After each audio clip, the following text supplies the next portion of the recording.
Okay, welcome. You're here because you want to really get sleep, right? Not just feeling tired or not, but the actual science behind it. Exactly. We've got this source. Hello and welcome to Speak English and No More 2.pdf. It's full of expert Yeah, insights. it's pretty comprehensive. So think of this chat as like your shortcut. We're pulling out the absolute must-know stuff, why sleep is just massive for your health, your well-being, Right. and crucially, what you can actually do about it. That's our mission today. Get the core insights, the actionable stuff. Let's dive in. Absolutely. It is fascinating, isn't it? Something we do every single night, yet we often don't grasp the full biological picture. Right. And this material, it really lays out why it's so much more than just, feeling less tired. It's about unlocking your best self, mentally and physically. Okay, so first big question then. Why is sleep more than just hitting pause? The expert in our source talks about its crucial role in physical restoration. What does that actually mean? What's going on? Well, picture this. Your body's like a city, and when you sleep, the repair crews come out. That's essentially it. Okay. On a cellular level, your tissues get mended, muscles recover from, whatever you did that day, energy stores get topped up. It's fundamental maintenance. So it's actual physical repair work happening. Precisely. Keeps everything running smoothly. And it's not just physical patching up, is it? The source brings up memory consolidation. Now that sounds pretty vital for, well, everyone. Remembering things, learning. Well, it's huge. And it's not passive. Your brain isn't just off. Right. During certain sleep stages, your brain actively replays experiences from the day. It strengthens the connections, the neural pathways for new information. So it's like saving the important files. Kind of, yeah. It's tagging and filing what matters. So sleeping after you've learned something new literally helps cement that knowledge. Like a librarian working the night shift in your brain. Okay, and then there's emotional regulation. We've all been there, haven't we? Bad night's sleep, and suddenly you're just snappy or upset. Definitely. Sleep is key for keeping our emotional responses in check. When you're sleep deprived, the emotional centers of the brain, like the amygdala, become much more reactive. More sensitive. Yeah, and the part that usually controls them, the prefrontal cortex, has less influence. So you get that higher irritability, more anxiety, you're just triggered more easily. So cutting corners on sleep consistently, it's not just about feeling groggy. The source warns about negative consequences of chronic sleep deprivation. What are the big ones we should really worry about? Well, the expert points straight to impaired cognitive function. Makes sense, right? A tired brain just can't focus, learn, or solve problems as well. Affects work, decisions, everything. Everything. And then there's the increased risk of chronic diseases. That's a big one. Like what specifically? We're talking heart disease, type 2 diabetes, obesity. It underlines how basic sleep is for metabolic health, cardiovascular health. It's foundational. Wow. And finally, the source links it clearly to mood disorders, reinforcing that sleep-mental health connection.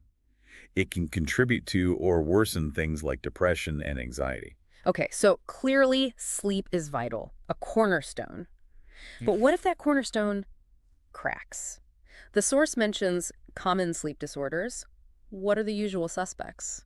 Yeah, the source flags a few key ones. Insomnia is a big one. That's, persistent trouble falling asleep or staying asleep or just not feeling rested even if you were in bed. Right, very common. Then there's sleep apnea. This one's potentially serious. Breathing actually stops and starts repeatedly during the night. Often people don't even realize it's happening. Scary stuff. It can be. And also restless leg syndrome, which is this neurological thing. Yeah. An overwhelming urge to move your legs, usually when you're trying to rest or sleep.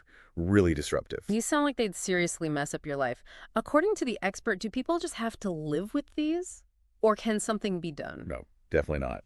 The good news, the source says, is that these disorders can be addressed through a range of treatments.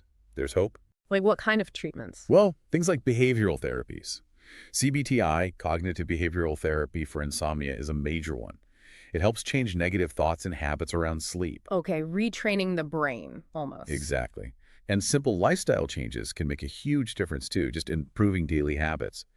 And then, for more severe stuff, there are medical interventions. That could be medication or devices like CPAP machines for sleep apnea. Right.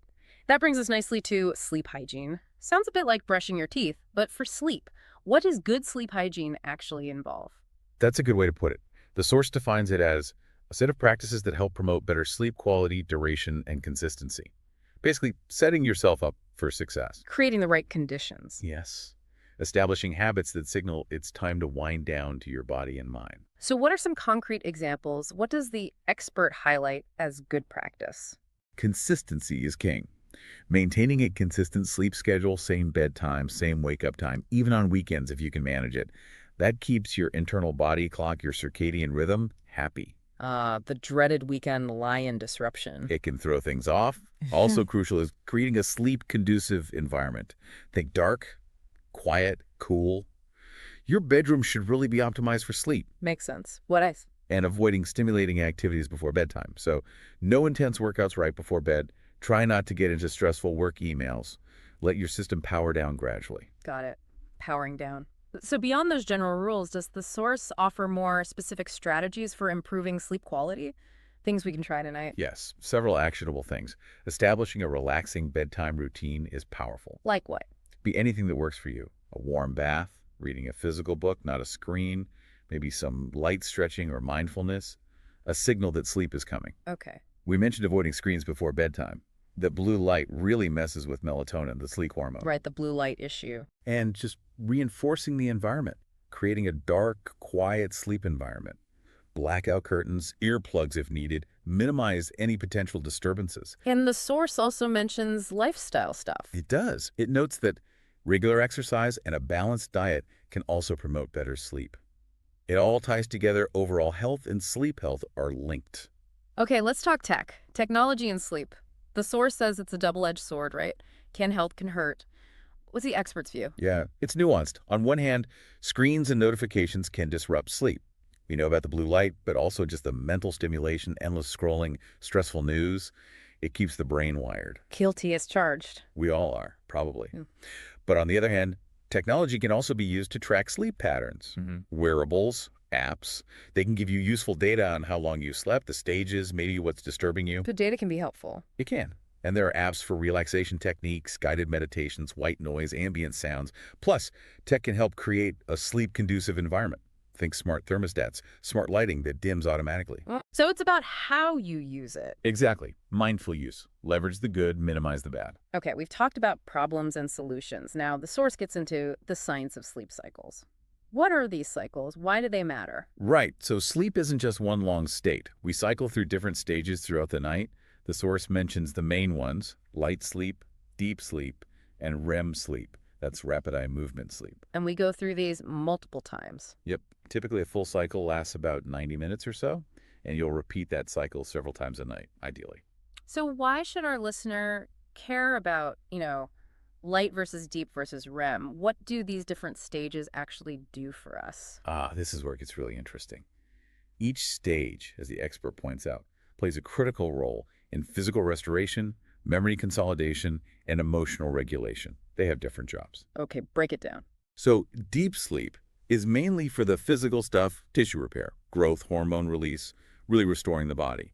REM sleep is when most vivid dreaming happens, and it's crucial for processing emotions, consolidating certain types of memories like skills you learn. Learning to ride a bike, that kind of thing. Exactly, procedural memory. And light sleep is sort of the transition phase, easing you in and out of the deeper stages. Understanding these roles helps you see why getting a full, uninterrupted night, cycling through all stages, is so important. It's not just about total hours, but the quality and the architecture of the sleep. Precisely, the architecture. So knowing about these cycles, how does that help us practically? How do we optimize them? Well, the source brings it back to those fundamentals we discussed. Optimizing sleep cycles often starts with establishing a consistent sleep schedule. Routine helps the body move through the stages predictably. Consistency again. Always. And creating a sleep-conducive environment that minimizes things that might wake you up or pull you out of a deeper stage too early. Avoiding stimulating activities before bedtime helps you transition smoothly into the first cycle. And again, regular exercise and a balanced diet support the overall stability and health of these cycles. It's all interconnected. Okay, now a really crucial link. Sleep and mental health. The source says they're deeply intertwined. How does that connection actually work? Yeah, it's a close link. And the source calls it a bi-directional relationship. Meaning it goes both ways. Exactly. Sleep disturbances can contribute to mental health issues, and also mental health disorders can significantly disrupt sleep patterns. It's a two-way street, often a vicious cycle. Can you give some examples? How does one affect the other? Sure. The expert explains that poor sleep, like chronic insomnia, can lead to increased stress, anxiety, and depression. It messes with mood regulation, jacks up stress hormones. Makes you more vulnerable. Right. And then flip it. If someone has anxiety or depression, those conditions often come with disruptions in sleep patterns. Maybe trouble falling asleep because of racing thoughts, waking up a lot, or just not feeling refreshed. So if you're trying to improve your mental health, sleep has to be part of the picture. Absolutely critical, and vice versa. If you want better sleep, addressing underlying mental health stuff might be key. So what strategies does the source suggest to help both sides of that coin, better sleep and better mental health? Well, it really circles back to those core healthy habits, which shows how powerful they are. Establishing a consistent sleep schedule that predictability is good for mood stability and sleep. Uh-huh. Creating a sleep-conducive environment reduces external stressors. Practicing relaxation techniques before bed tackles both pre-sleep anxiety and general stress. Double duty. Exactly. Hmm. And you guessed it, regular exercise and a balanced diet support both physical and psychological resilience, benefiting sleep and mental state. It really seems like those foundational habits are the bedrock for everything else. They truly are. Okay, finally, the source looks at sleep and physical health.